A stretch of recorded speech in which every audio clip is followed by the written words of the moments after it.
The stagecoach rattled to a stop, sending a cloud of dust billowing through the hot Texas air as Eleanor Bennett clutched her single battered suitcase, her knuckles white with apprehension.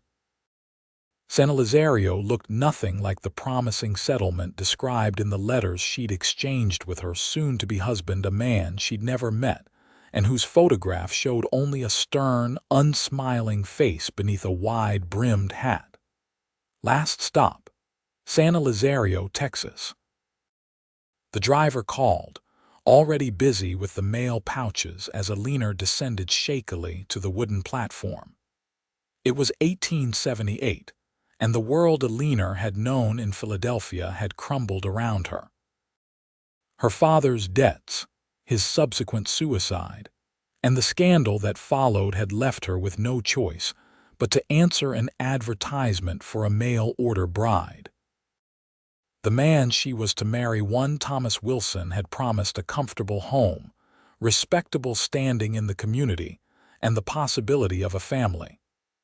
What he hadn't mentioned was his age, his temperament, or the dilapidated state of the town she now found herself in.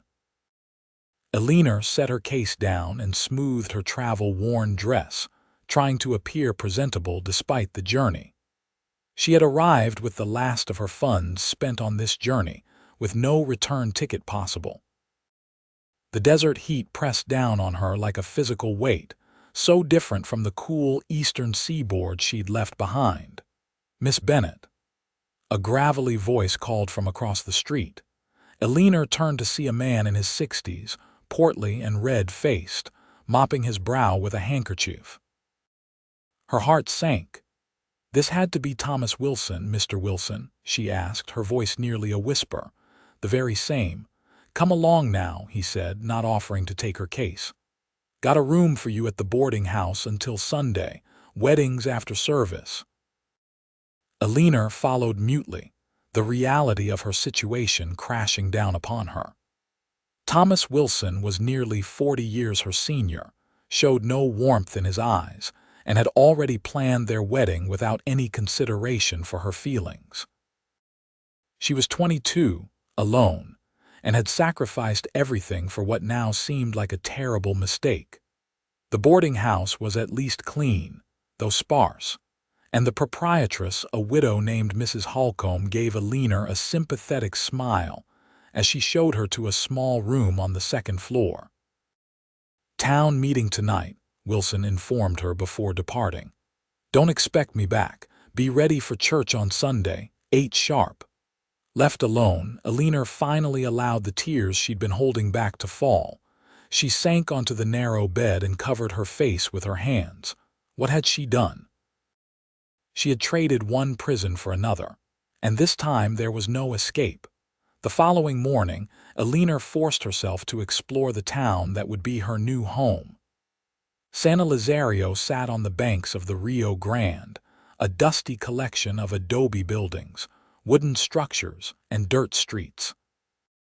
The heat was relentless, and she soon regretted her eastern clothing, so inappropriate for the southwestern climate. She found herself at the general store, where she hoped to purchase some necessities with the few coins she had managed to hide away. As she approached the counter, a commotion outside drew her attention. A tall man on horseback had ridden into town, leading a second horse with what appeared to be a wounded man draped over the saddle. Eleanor watched as several townspeople rushed to help. "That's Cole Xavier," the shopkeeper told her, noticing her interest. "Best rancher in the county. Got a spread about 10 miles west of here. Looks like he's brought in Jeb Matthews, probably another run-in with those rustlers."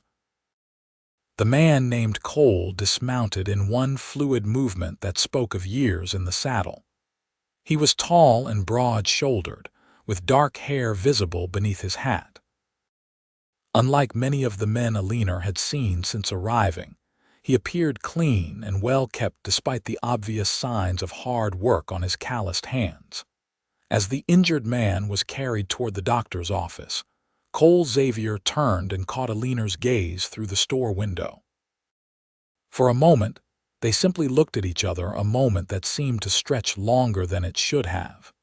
He nodded politely before turning away to speak to the town sheriff. Eleanor resumed her shopping, attempting to calculate how to make her meager funds stretch.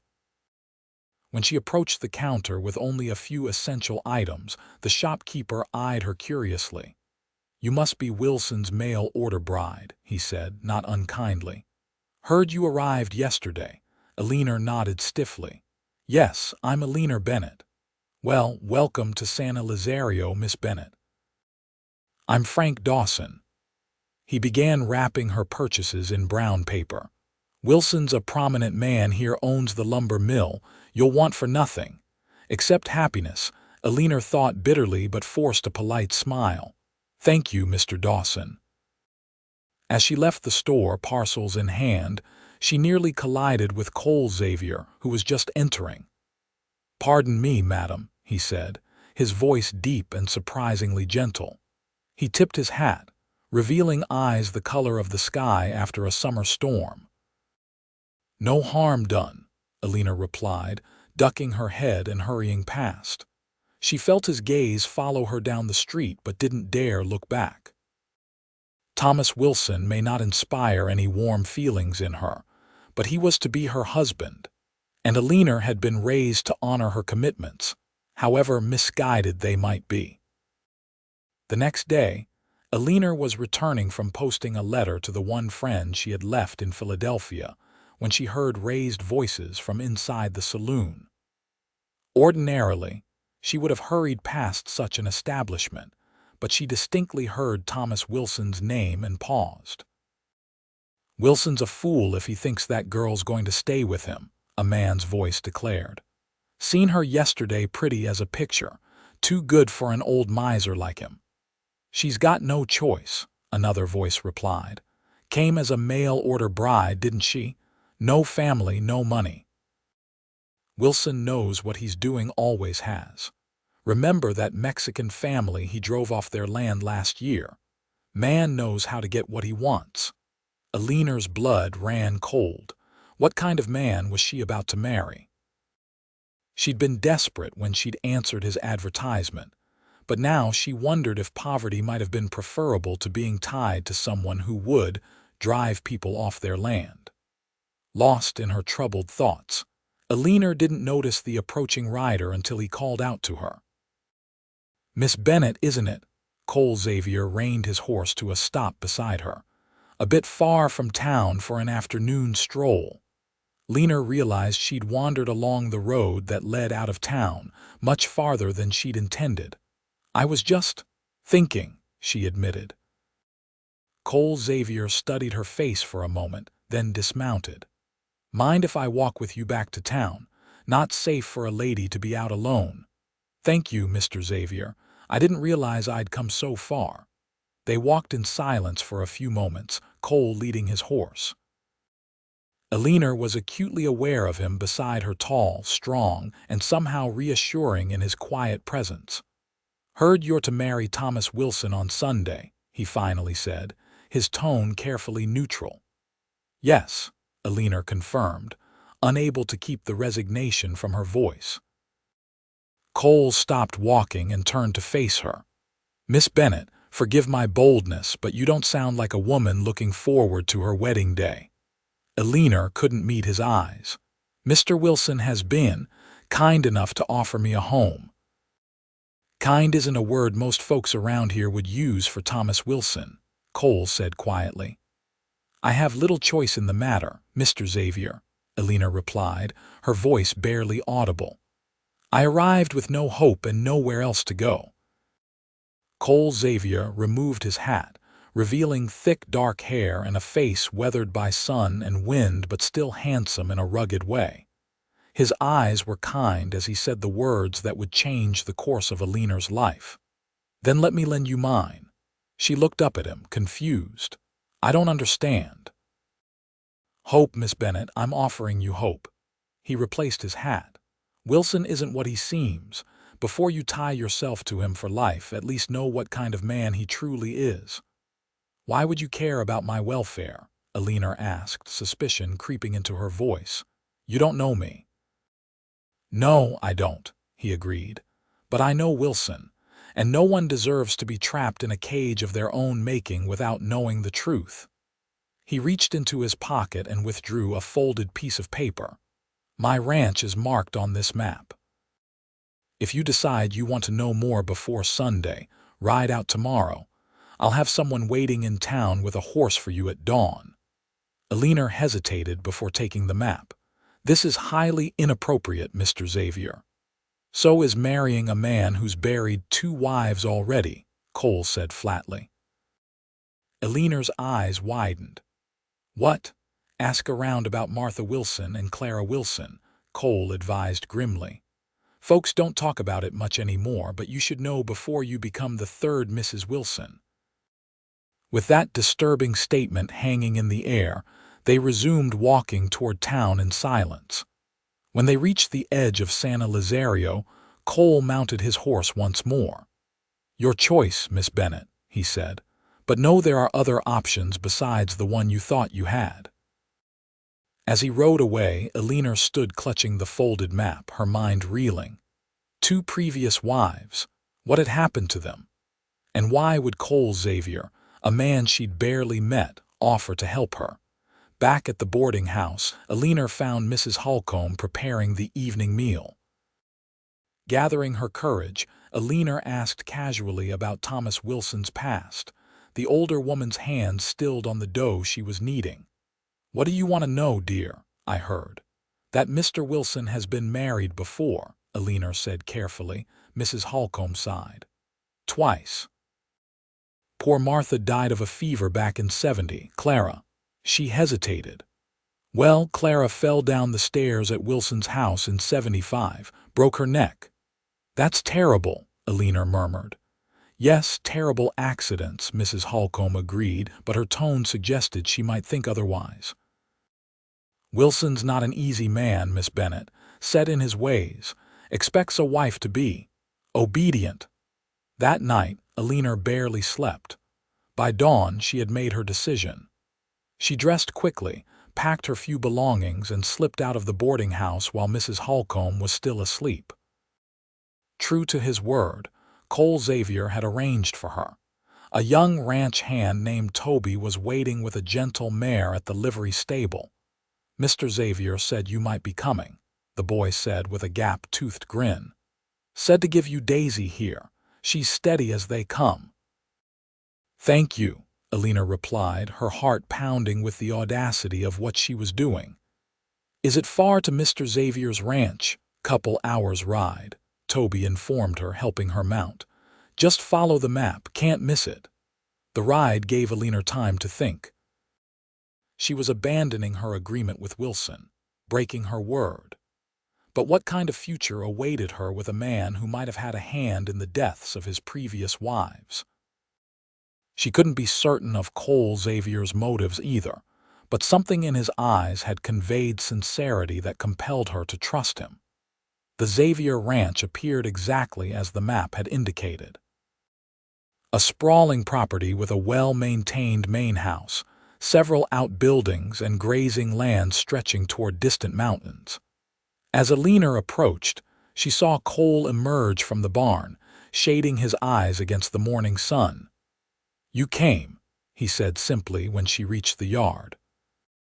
Eleanor dismounted awkwardly, still unused to riding. "I needed to know the truth," Cole nodded. "Come inside. My housekeeper, Mrs. Ramirez, has breakfast ready." The interior of the ranch house surprised Eleanor. It was spacious and comfortable, with solid furniture and signs of care everywhere. Mrs. Ramirez, a matronly Mexican woman with kind eyes, greeted Eleanor warmly and ushered her to a table laden with food. "Eat first," Cole insisted. "Then we'll talk." After the meal, Mrs. Ramirez discreetly withdrew and Cole led Eleanor to a sitting room. "I owe you an explanation," he began.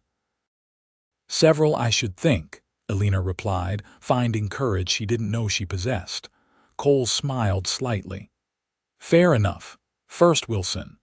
The official story is that both his wives died accidentally, Martha from fever, Clara from a fall." But Martha was seen with bruises before her death, and Clara had told the doctor she feared for her life just weeks before her accident. "Why wasn't he arrested?" Eleanor asked, horrified. "No proof. And Wilson has influence here, money, power. The kind that makes people look the other way." Cole's expression hardened. "I tried to help Clara, offered her sanctuary here. She was too afraid to leave him. And me? Why help me?" Eleanor asked the question that had been foremost in her mind.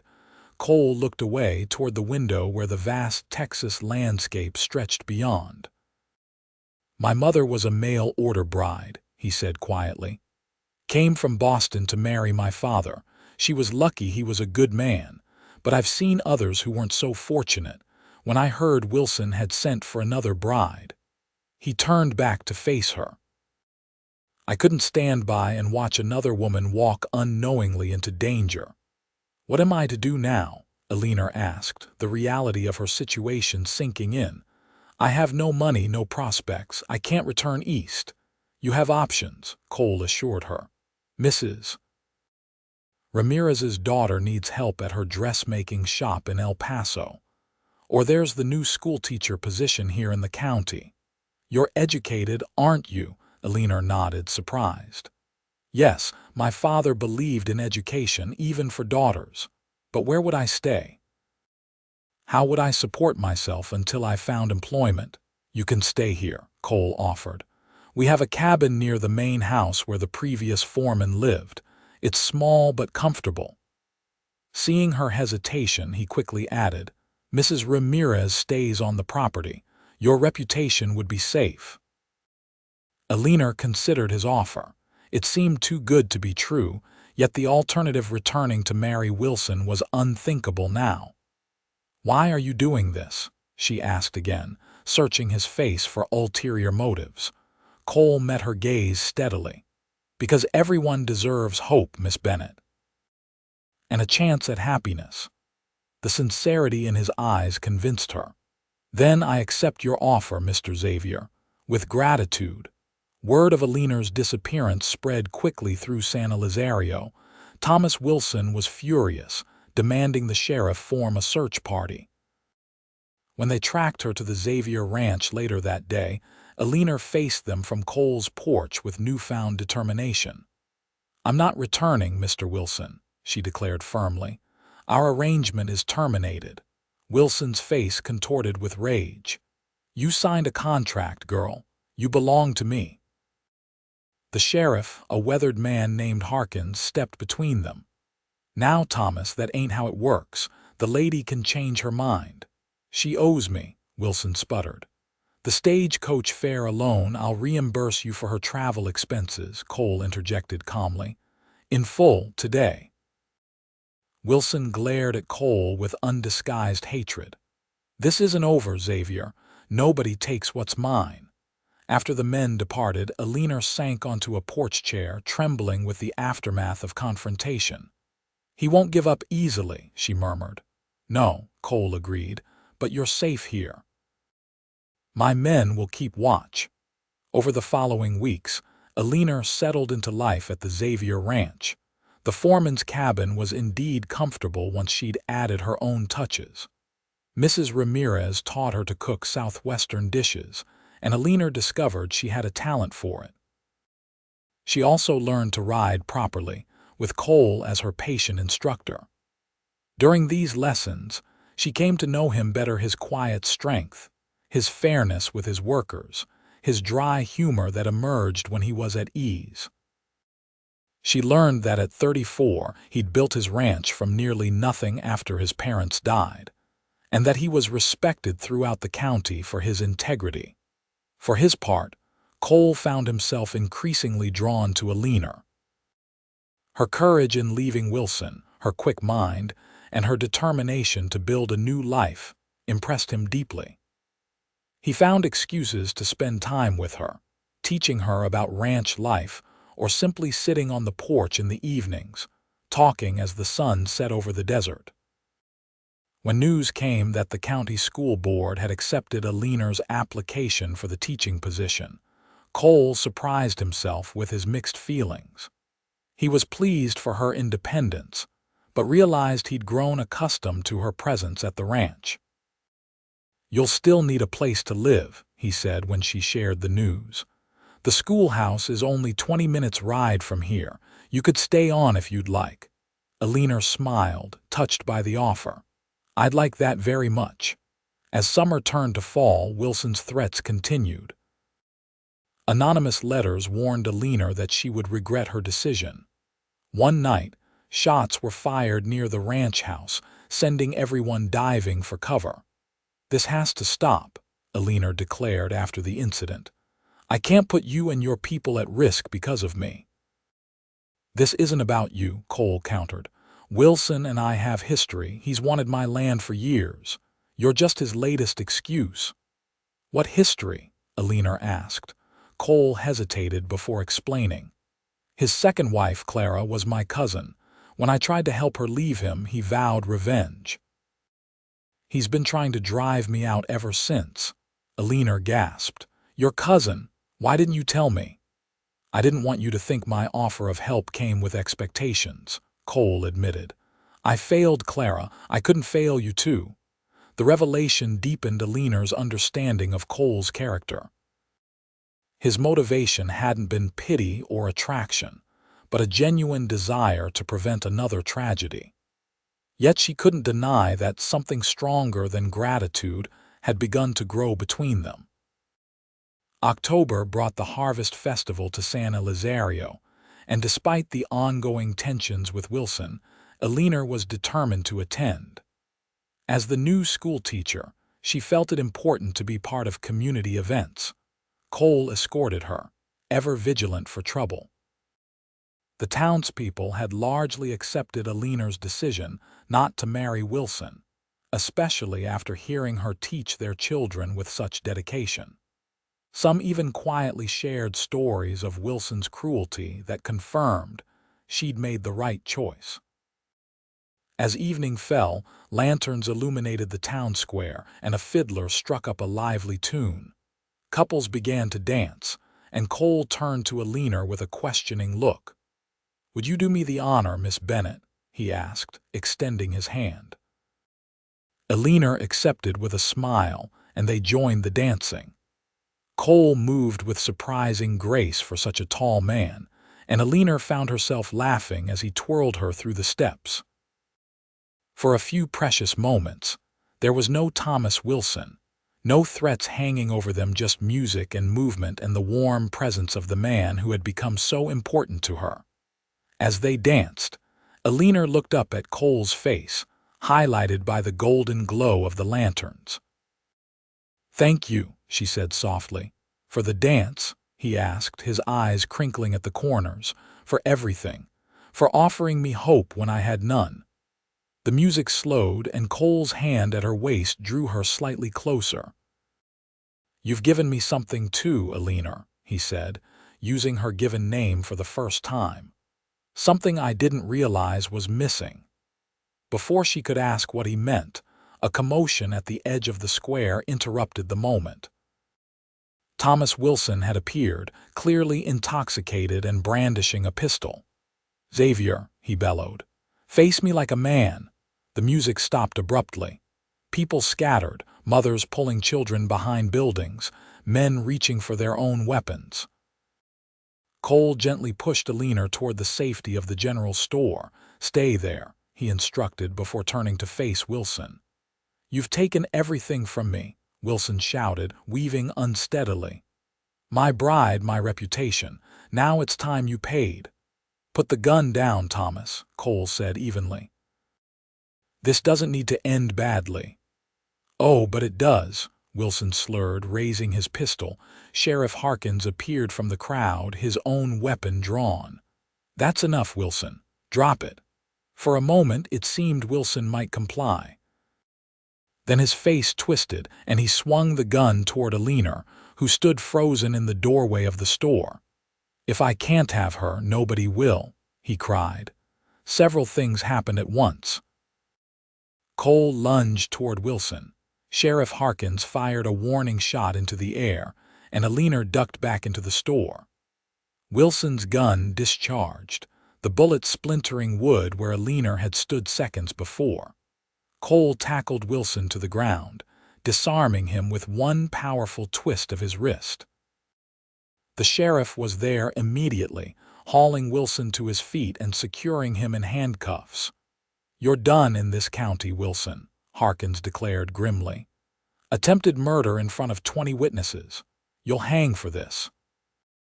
As Wilson was dragged away, still hurling threats and obscenities, Cole rushed to Eleanor.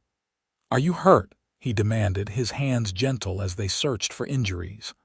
"I'm fine," she assured him, though her voice shook. "Just scared." Cole pulled her close, uncaring of the onlookers. "I thought I'd lost you," he whispered into her hair. When he aimed that gun, Eleanor clung to him, drawing strength from his solid presence. "You didn't. I'm right here." Later that night, safely back at the ranch, they sat on the porch of the main house.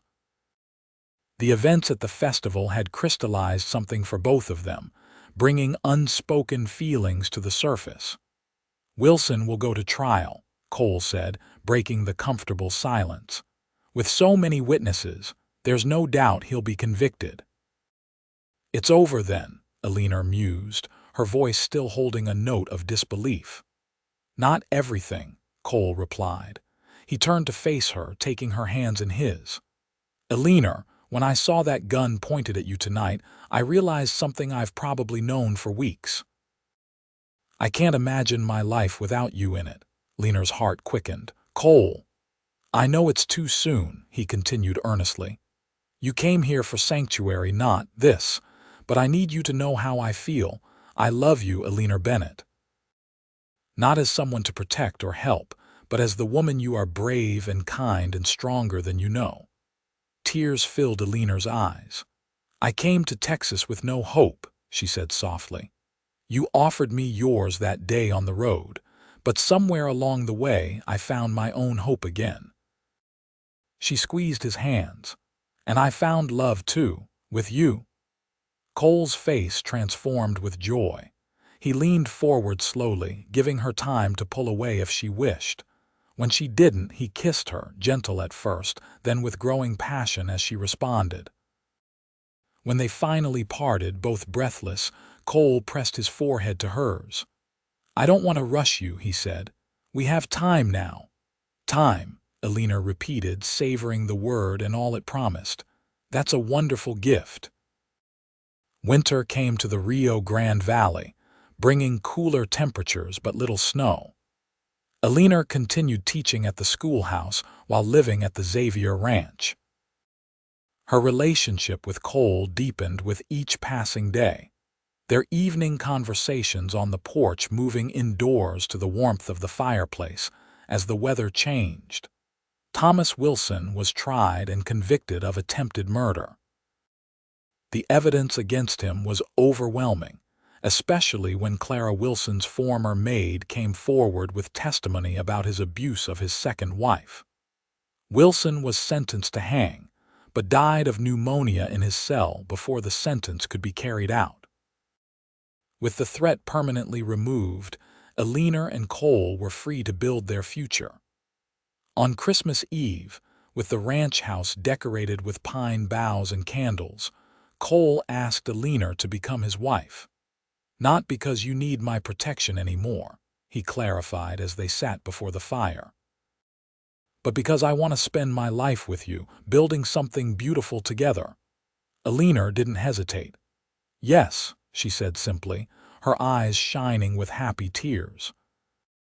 They were married on a clear, cold day in February 1879, just 6 months after Eleanor had first arrived in San Elizario with no hope and nowhere to go.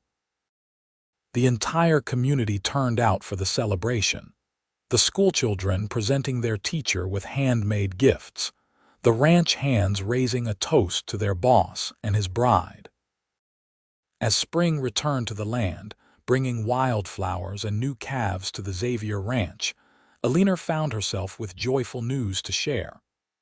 "We're going to have a baby," she told Cole one evening as they sat on their porch, watching the sunset paint the desert gold and crimson. Cole's face lit with wonder. He knelt before her chair, placing a gentle hand on her still flat stomach. "A family of our own," he said, his voice thick with emotion. "Our own hope for the future," Eleanor agreed, covering his hand with hers. Their son, Henry, was born the following November, with his father's dark hair and his mother's determined spirit. He grew into a sturdy toddler who loved the ranch almost as much as his parents did. 2 years later, their daughter Sarah joined the family, completing their happiness. Eleanor continued to teach, bringing her children with her to the schoolhouse, raising them to value education and kindness just as her father had taught her. The Xavier Ranch prospered under Cole and Eleanor's joint stewardship. Cole's knowledge of cattle and land, combined with Eleanor's head for figures and organization, made them formidable partners in business as well as in marriage. On the 5th anniversary of their wedding, Cole surprised Eleanor with a special gift, a new schoolhouse built on the edge of their property, where she could teach without the long daily ride. "You gave up so much when you came west," he told her as she explored the bright, airy building with tears of gratitude. "I never want you to feel that your dreams were sacrificed." "My dearest love," Eleanor replied, wrapping her arms around him, "I gave up a future of fear and uncertainty for one of love and purpose. Everything I truly wanted, I found here with you." As they stood together in the doorway of the schoolhouse, their children playing in the yard, Eleanor thought back to that dusty day when she'd arrived in San Elizario, a mail-order bride with no hope. The journey from that desperate young woman to the confident, loved person she now was seemed almost miraculous. "What are you thinking about?" Cole asked, noticing her contemplative expression. Eleanor smiled up at the man who had lent her his hope when she needed it most. "I'm thinking that sometimes the end of one road is just the beginning of a much better one." Cole kissed her tenderly. "And I'm thinking how grateful I am that your road led you to me." Hand in hand, they walked toward their children, their home, and the future they had built together, one filled with the hope they now shared.